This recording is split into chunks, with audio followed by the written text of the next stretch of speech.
just repeat that? Who will make the cut? Who will win our hearts? MJT Reviews.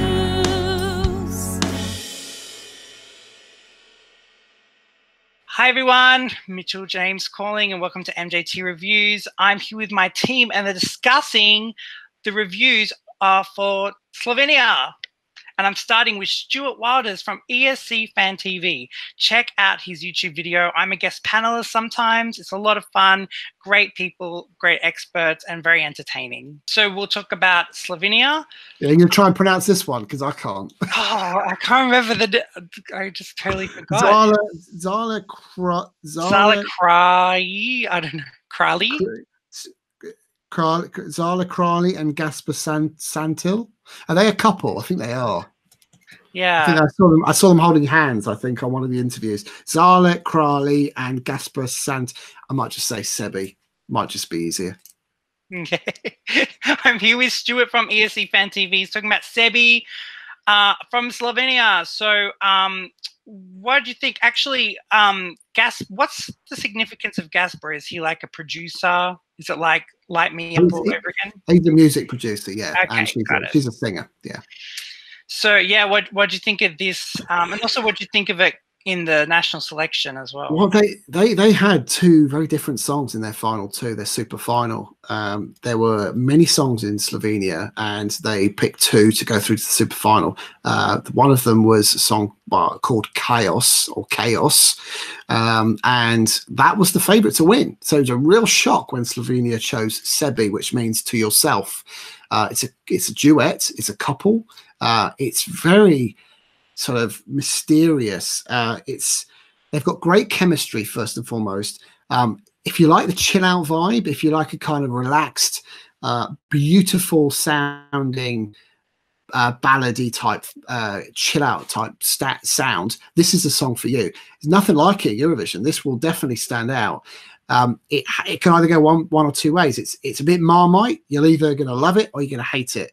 And if it has no performance, and bearing in mind they stand pretty stationary on the stage, in the center of the stage, and just sing the song, it has virtually no performance that we've come to get used to in Eurovision. So I'll have to think about that. If they repeat what their performance in the semi-finals and then the final, then they could struggle. But if they come up with something quite spellbinding, this could do really well at Eurovision.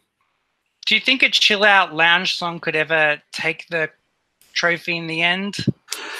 Well, why not? Why not? I mean, I love diverse music, so I'm not going to say never. I mean, it's the sort of music I listen to. Actually, outside of Eurovision, that's the sort of sounding music that I would sit down and listen to. If I'm on a beach somewhere, I would put that on, and that would be well within my my playlist.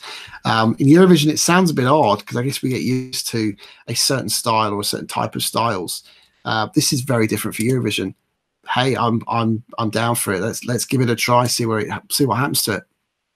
Yeah, I must say, on every Sunday, I kind of have songs like this in my playlist just to chill. So, yeah, it'll be interesting. Did you get a chance to look at the music video of this with them in front of a private jet? No. Yeah, because no one can make sense of that music video, really. No, I've not seen it yet. I'm intrigued now, Mitchell. I have to go have a listen. But I mean, I think that's the point. If you love chill out lounge music, then this is going to hit your playlist. If you're not down with that vibe, then this is not going to be for you. And I don't know what the audience for Eurovision or how they will take to this style, because this is very, very new. And I'm thinking back over the last 10 years, what type of songs could be similar to this. I can't think of too many. So there's nothing to base this upon. It will either qualify handsomely or it will fail miserably. Do you think that it'll make the final? What does your gut say? Gut says it'll miss out, but barely. I think it might just miss out. I want to see them think about the performance. If they come up with something quite clever and it looks good visually, then they have every chance. But if they take their performance from the final into Eurovision, I think they'll struggle. Okay. Wow, great. Thanks so much, Stuart. All right. I'm here with the wonderful Elise Turner, and she's giving her take on Slovenia. Yes, yes. Okay. So we got Sebi. We got Sebi. That's the name of the song. Sorry. Okay, so female vocals. Yes. Bring in the lady power. Let's get that happening. Let's hear some more lady vocals happening. And not an English song, so it's in Slovenian, which, you know, makes sense because it's from Slovenia. If you're going to have a different language, that's, you know, usually the most sensible choice to pick the one that your country knows. Although last year Estonia sang in Italian, so not always the case. Oh, okay. Well, see, that would be something that's standing out. Like, this is why I like mapping what languages they are, because you're going to be like, oh, something different, something new. So yeah, we've got a 1 octave range, exactly. F3 to F4. If you're an alto, this song is for you. Take it, sing it, and preach it, and, you know, the world's your oyster. You can make it your stage, because this song is going to be perfect for your range. And we're in another minor key, so G minor for those playing along at home, with a 4/4 tempo. Another slow one, but, well, I say slow, but it's less than 120. It's 108 beats per minute, so it's the same as Czech Republic, but a different vibe. So you've got that.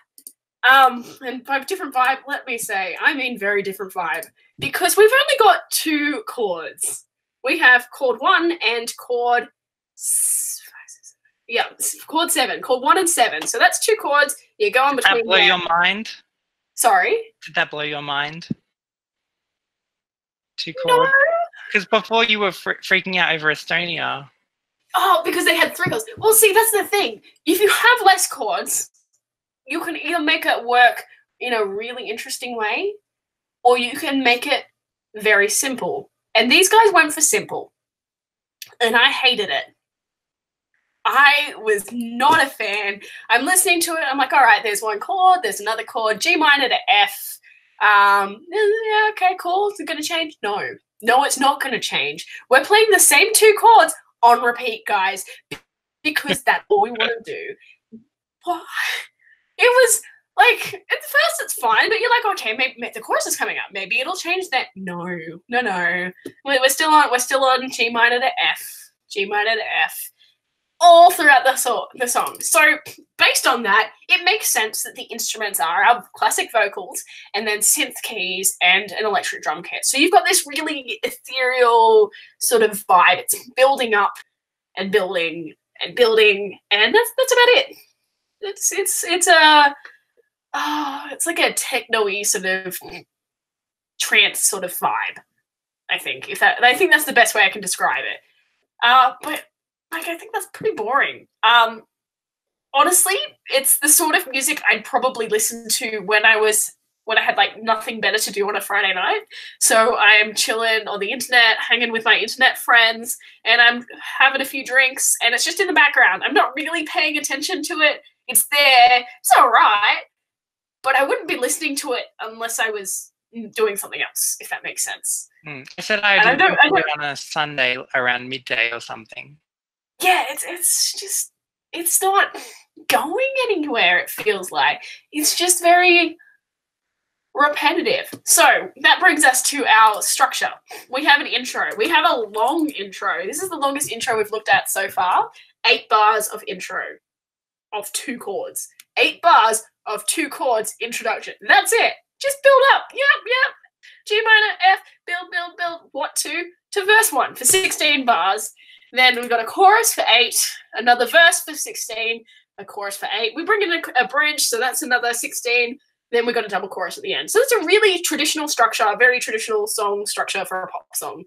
Verse, chorus, bridge, chorus. Standard. Nothing unusual about that. That's fine. Nothing wrong with their structure. Got no problem with their structure. Just their song. I have lots of notes on this one. I feel like that's the case whenever you don't like a song, it just gives you more notes.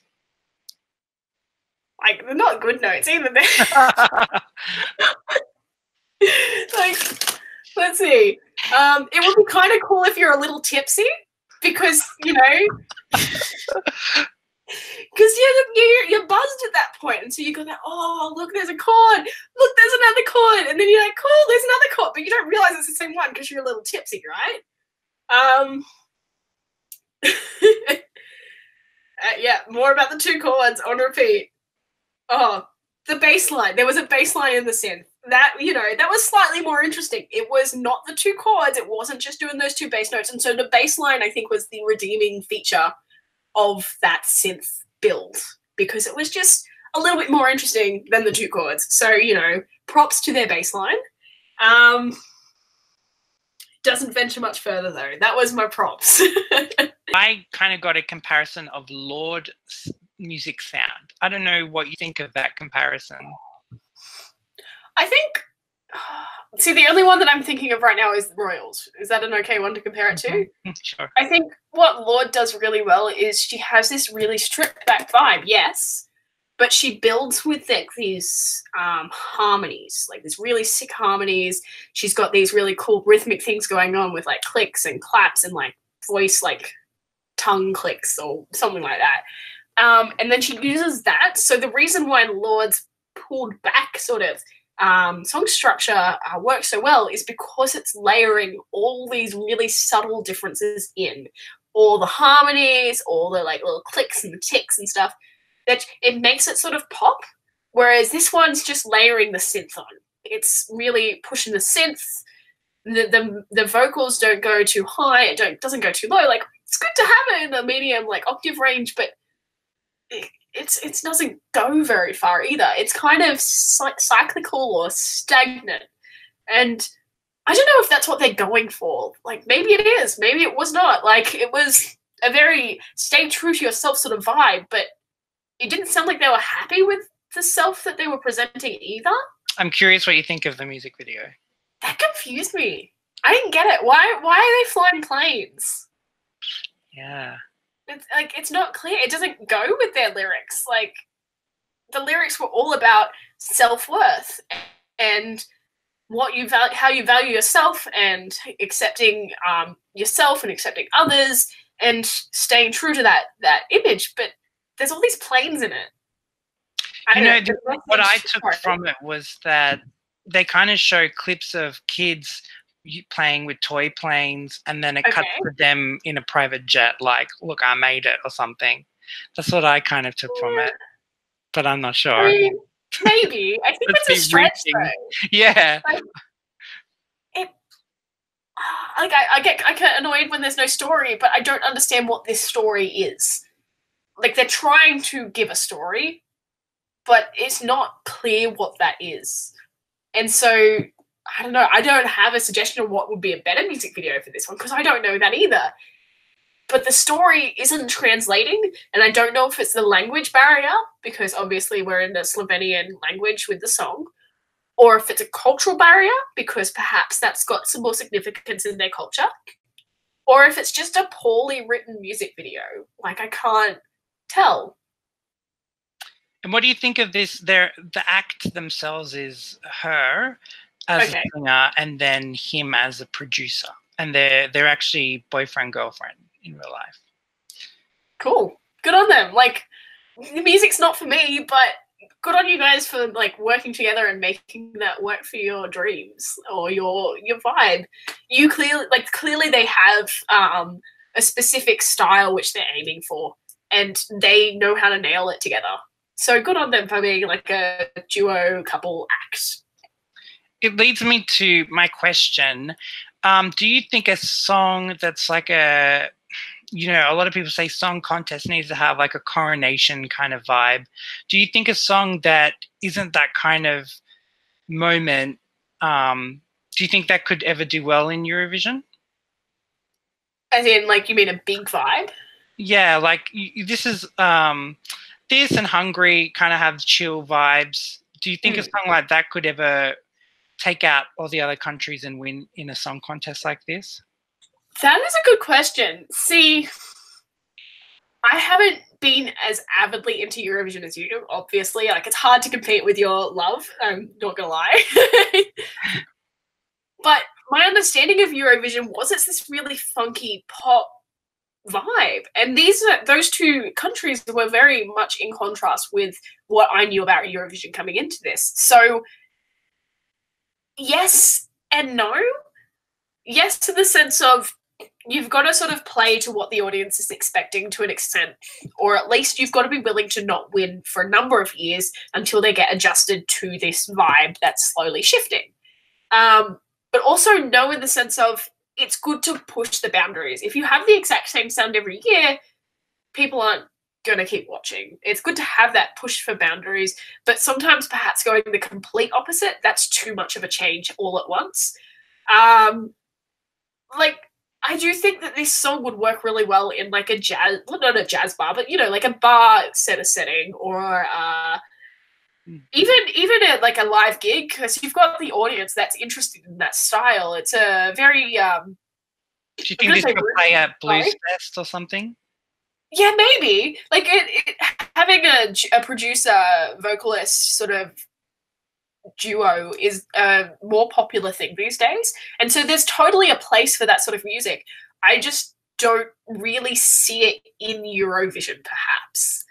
And it's nothing like, I really didn't enjoy the song, but it's not because I didn't enjoy it. It's because I don't see that as part of the musical genre as a whole that is at play in Eurovision. You have a lot of variation, but that was just too far away from that. It's deviated too far away from the standard to a point where it is no longer linked with that style that exists in Eurovision.